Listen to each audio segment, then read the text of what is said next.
신남중학교 학생 여러분 안녕하세요.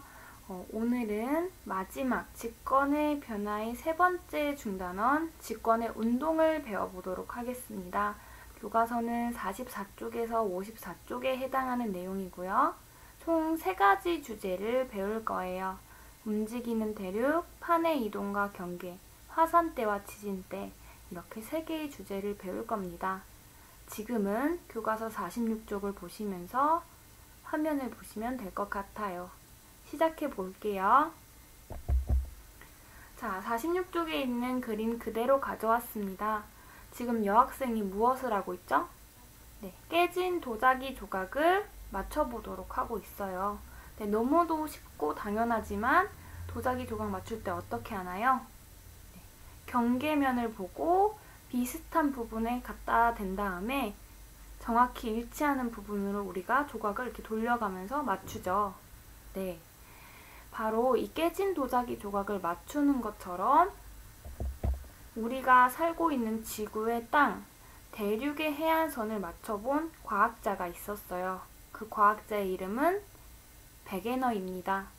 지금부터 선생님이랑 베게너라는 과학자가 주장한 대륙 이동설에 대해서 배워볼 거예요. 이 베게너라는 과학자는 현재 세계 지도의 모양처럼 대륙이 흩어져 있는 것이 아니라 과거에는 하나의 대륙으로 뭉쳐 있었다, 붙어 있었다고 주장을 했어요. 그래서 그 베게너가 한 행동이 무엇이었냐면 네, 방금 말했다시피 깨진 도자기 조각을 맞춘 것처럼 대륙의 해안선을 맞춰본 것이었어요. 한번 자세히 들여다보도록 할게요. 베게너의 이러한 주장 말고도 오늘은 총 3가지를 배웁니다. 첫 번째로 대륙의 이동을 뒷받침하는 다양한 증거를 설명해 볼 거고요. 지구의 겉부분을 이루는 판의 구조와 경계를 선생님이 한번 설명해 볼 거예요. 자, 판이라는 말은 새롭죠? 네, 뒤에서 자세히 설명해 줄게요. 지진의 세기를 나타내는 방법을 설명하고 화산대, 지진대와 판의 경계의 관계를 한번 알아보도록 하겠습니다. 자, 준비됐나요? 자, 좀 전에 말했던 베게너에 대해서 한번 이야기해 보도록 하겠습니다. 베게너라는 이 과학자는 독일의 과학자로 지질학과 물리학을 전공했어요. 근데 이 베게너라는 과학자는 여기 그림에 지도 조각을 들고 있는 것처럼 보이죠? 바로 이 대륙의 해안선을 퍼즐 조각처럼, 도자기 조각처럼 맞춰보는 것을 했어요. 그래서 무엇을 주장했냐면 대륙 이동설이라는 것을 주장합니다. 대륙 이동설이란 대륙이 먼 옛날에는 모여 있었는데 오랜 시간에 걸쳐 천천히 갈라지고 이동해서 현재와 같은 대륙의 분포를 이루게 되었다는 그러한 주장입니다. 베게너가 단지 대륙의 해안선을 보고서 이 생각을 한 건 아니에요. 처음에는 대륙의 해안선을 맞춰보고 원래는 하나로 뭉쳐 있었던 것만 같은데 라는 생각을 한 거예요.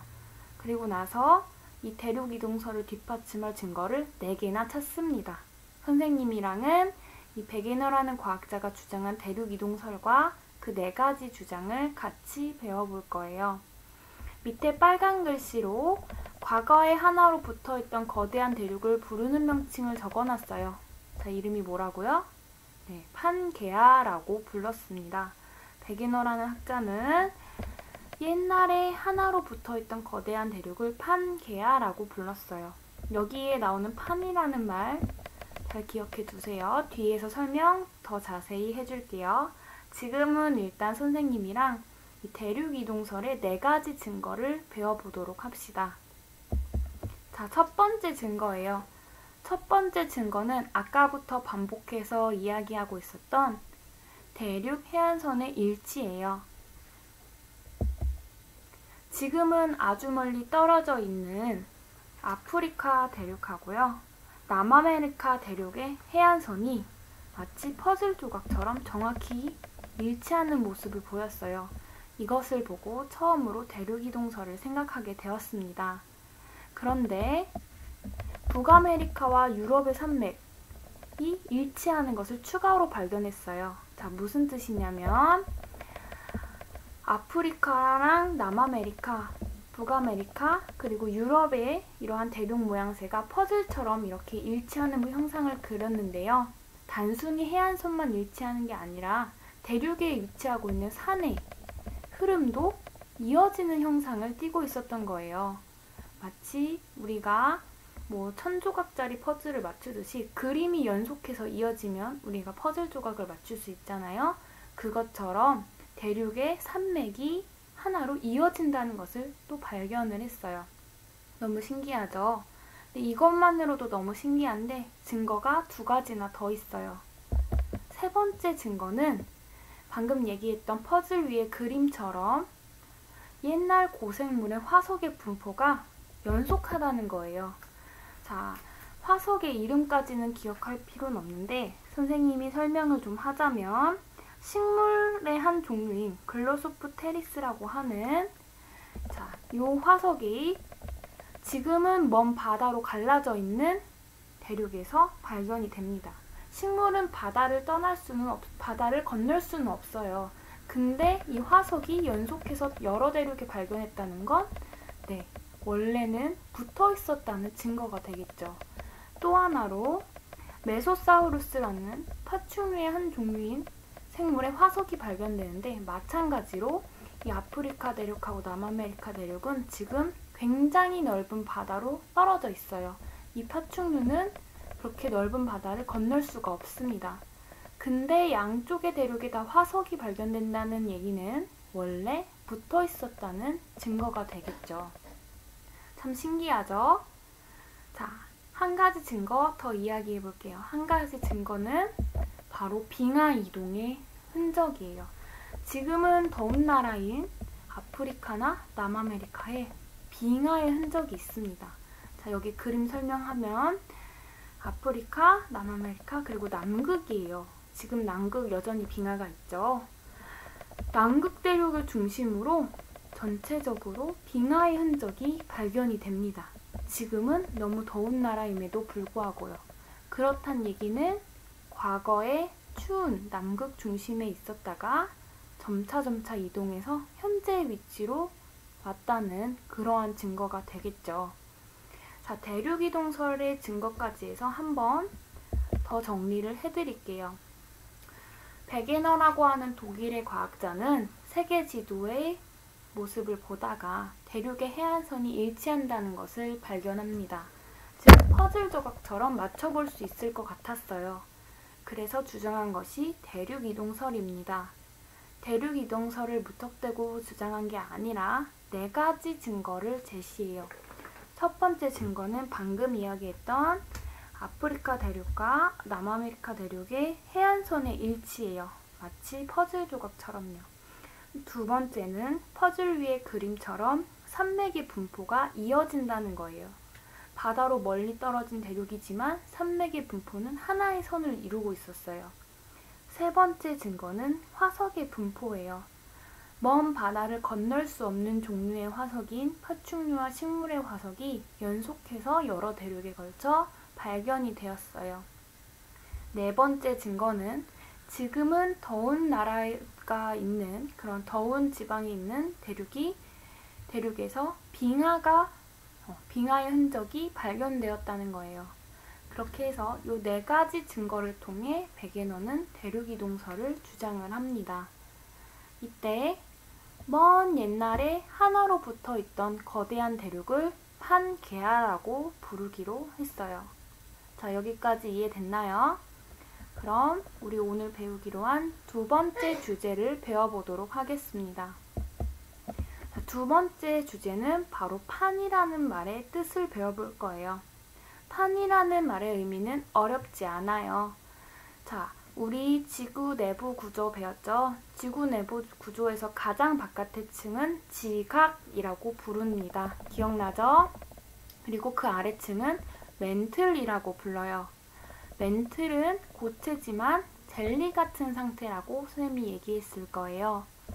바로 이 지각과 멘틀의 상부분, 상윗부분을 포함하는 말을 우린 판이라고 합니다. 여기 그림 보면 이해가 될 거예요. 지각과 멘틀의 상부를 포함하는 말, 이걸 판이라고 부릅니다. 멘틀의 하부는 정말 완전히 말캉말캉한 액체 괴물 같은 상태고요. 멘틀의 상부는 조금 더 단단해요. 즉, 액체 괴물 같은 하부와 상부 중에서 멘틀의 상부를 포함하여 지각을 포함하는 말을 우리는 판이라고 부릅니다. 바로 이 판이 지구라는 퍼즐을 만드는 한 조각이에요. 즉, 지구 전체는 판이라고 하는 조각들로 이루어져 있다고 생각하시면 됩니다. 여기 그림 보시면 좀 더 이해가 될 거예요.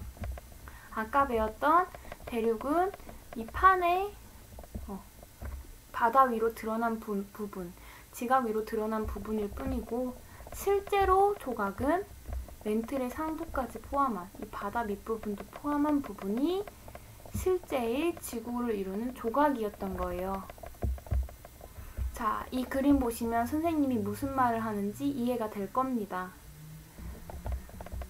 우리는 아까 대륙의 해안선만 봤지만 실은 실제 조각은 바로 이 판이라는 퍼즐 조각이 있었던 거예요. 바다 및 지각 부분을 가르는. 자, 판은 지구 전체를 이렇게 퍼즐처럼 나누고 있고요. 이게 하나로 뭉쳐져 있었던 모습을 판게아라고 부르는 겁니다. 자, 우리나라 한번 찾아볼게요. 우리나라 어딨냐면 바로 여기 있죠. 우리나라는 유라시아판에 속합니다. 자, 쭉 한번 지켜볼게요. 자, 이때 우리나라가 포함된 유라시아판은 대륙이 굉장히 많이 차지하죠. 이러한 판을 우린 대륙판이라고 부르고요. 자, 여기 보시면 태평양판이라고 되어 있는 이 판을 보면 대륙이 있나요? 대륙이 없죠. 다 바다로만 이루어져 있습니다. 이러한 판을 해양판이라고 부릅니다. 남극판도 해양판이겠죠. 이렇게 보니까. 자, 보시면 우리나라가 속한 유라시아판은 대륙판이고 태평양판은 해양판이에요. 이처럼 지구 전체는 판이라고 하는 조각들로 이루어져 있어요. 이해가 좀 됐나요? 자, 이때 선생님이랑 중요한 거 한 가지 더 보도록 할게요. 자, 여기 화살표 보이죠? 바로 이 화살표가 무엇을 뜻하냐면 판의 이동 양상을 뜻합니다. 여기 인도라는 나라인데요. 인도라는 나라랑 여기 유라시아판의 이 경계를 보면요. 지금 판끼리 서로 합해지고 있어요. 자, 여기가 그 유명한 히말라야 산맥인데요. 어디선가 들어봤을 거예요. 히말라야 산은 매해 더 높아지고 있다고. 자, 왜 높아지고 있는지 보시면 판끼리 점점 가까워지면서 땅이 위로 솟아오르는 그러한 부분이기 때문이에요. 자, 여기도 한번 볼게요. 여기는 방금 얘기했던 히말라야 부분하고 반대죠. 판끼리 서로 멀어지고 있는 그러한 경계예요. 자, 가까워지고 멀어지는 경계가 있으면 네, 이렇게 서로 엇갈리는 경계도 있겠죠. 판은 이처럼 여러 개로 이루어져 있고 경계면은 판의 부분마다 다양한 형태를 띠고 있습니다. 이해가 됐나요?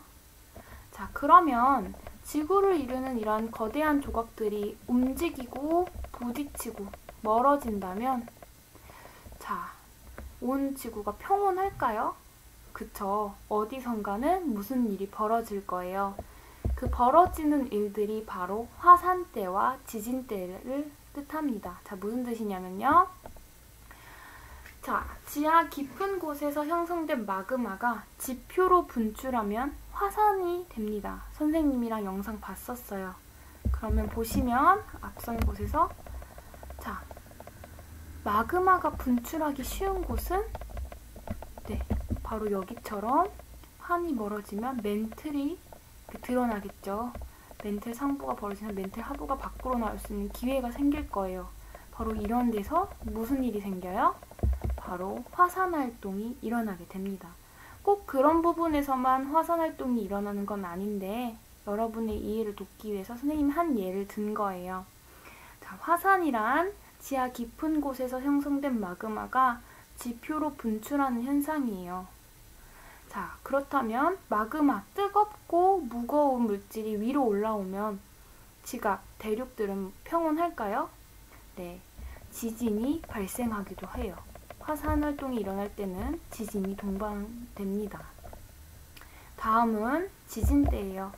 자, 지진이 뭔지 알아볼게요. 지진이란 땅이 흔들리는 현상을 통칭하는 말이에요. 땅이 흔들리면 일단 지진이라고 부릅니다. 지진의 원인은 좀 전에 얘기했던 화산의 폭발도 한 가지 원인인데요. 또 무엇이 지진의 원인이냐면 지층이 끊어지거나 마그마가 이동할 때 지진이 생깁니다. 자, 지진이 발생한다고 해서 늘 화산이 분출되는 건 아니에요. 이해됐죠? 자, 그렇다면 선생님이랑 다시 이 지도를 볼게요. 이 지도에 보이는 파란색 점은 지진이 많이 일어나는 지역을 점으로 찍어 놓은 것이고요. 빨간색 부분은 화산이 자주 발생하는, 화산 활동이 활발한 곳을 점으로 찍어 놓은 거예요. 좀 전에 선생님이 얘기했었죠. 이 지도를 보면서 이렇게 판이 멀어지는 곳에는 멘틀이 밖으로 나올 수 있는 기회가 될 거라고요. 자, 어때요? 그리고 이렇게 판끼리 부딪히는 곳에서는 무거운 땅이 서로 부딪히니까 어떨까요? 가만히 있지 않고 뭔가 진동이 생기겠죠. 친구랑 걸어가다가 어깨만 부딪혀도 튕겨져 나가거나 매우 아프죠. 그런 생각을 해보세요. 땅이 서로 부딪히면 당연히 진동이 발생할 거예요. 자, 여기 지도를 보시면 자, 어때요? 화산이 주로 일어나는 곳, 화산 활동이 활발한 곳과 지진이 많이 일어나는 곳의 경계가 무엇과 일치하나요? 바로 우리가 좀 전에 배웠던 판이라고 부르는 지구 조각의 경계와 일치하는 것을 볼 수 있습니다. 확대를 좀 해봤어요. 아까 얘기했던 히말라야라고 부르는 그 산맥, 여기 보면 여기는 판끼리 서로 가까워지는 곳이에요. 지진이 정말 많이 생기겠죠? 자, 우리가 알고 있는 지진이 가장 잘 일어나는 나라 어디 있나요? 네, 일본이 그중 하나고 굉장히 지진이 자주 일어나고 있죠. 자, 일본을 한번 볼게요. 우리나라와 비교하여 상대적으로 위치가 어떤가요? 판의 경계선에 가깝습니다. 그럼 우리나라는 지진에 완전히 안전하다고 할 수 있을까요? 네, 그렇지 않죠. 우리나라도 이렇게 판의 경계와 완전히 멀지 않아요. 우리나라도 지진에 안전한 나라는 아닙니다. 그러면 보시면 자, 이제 알겠죠? 왜 일본이 지진이 많이 일어나나요? 바로 판의 경계와 가깝기 때문이에요. 더불어 판의 경계에서 화산 활동도 활발하기 때문에 일본은 화산으로 인한 관광상품인 온천도 같이 이렇게 유명할 수밖에 없는 거예요. 좀 이해가 됐나요? 자, 그러면 두 가지 단어의 뜻을 배우고 오늘 수업은 이제 마무리하도록 할게요. 자, 지진의 세기를 나타내는 말이 있어요. 지진의 세기를 두 가지로 표현을 합니다. 규모라는 말과 진도라는 말이 있어요. 규모란 지진으로 방출된 에너지의 양을 표현하는 것이고요. 진도는 지진을 느끼는 정도나 피해 정도를 나타냅니다. 아마 우리는 진도라는 말을 굉장히 많이 들어봤을 거예요. 근데 뉴스 같은 데서는 주로 규모 6.5 이런 식으로 표현하는 말을 많이 들어봤을 거예요. 규모라는 말을 아마 뉴스에서 더 많이 들어봤을 것 같아요. 지진의 세기는 규모와 진도로서 표현을 합니다. 자, 오늘 배운 내용 전체적으로 점검해 볼게요. 선생님이랑 세 가지 주제에 대해서 배웠어요. 대륙이동설하고 판이라는 말의 의미, 그리고 화산대와 지진대에 대해서 배웠습니다. 대륙이동설을 주장한 학자는 독일의 베게너였죠. 자, 문제 풀어볼게요, 같이. 베게너가 제시한 대륙이동의 증거는 총 4가지 설명했어요. 자, 어떤 게 일치할까요? 네, 해안선 모습의 일치, 산맥의 분포, 화석의 분포, 그리고 빙하 이동의 흔적, 이렇게 배웠습니다. 자, 대륙 지각을 포함하는 판. 자, 선생님이랑 세계지도 보면서 배웠을 거예요. 대륙 지각. 자, 대륙을 포함하는 판, 유라시아판 얘기했었죠? 대륙판이라고 부르고요. 해양 지각을 포함하는 판, 자, 태평양판 얘기했어요. 해양판이라고 합니다. 화산 활동이 자주 발생하는 지역을 뭐라고 하냐면 화산대라고 하고요. 지진이 자주 발생하는 지역은 지진대라고 합니다. 자, 여기서 도장 퀴즈 문제 내보도록 할게요. 선생님이랑 공부한 영상을 잘 봤으면 풀 수 있을 거예요. 일본에서는 왜 화산 활동이나 지진 활동이 활발한 걸까요? 힌트는 화산대, 지진대, 그리고 판의 경계입니다. 자, 문제 꼭 풀어오시고 오늘 수업 여기서 마칠게요. 고생했습니다.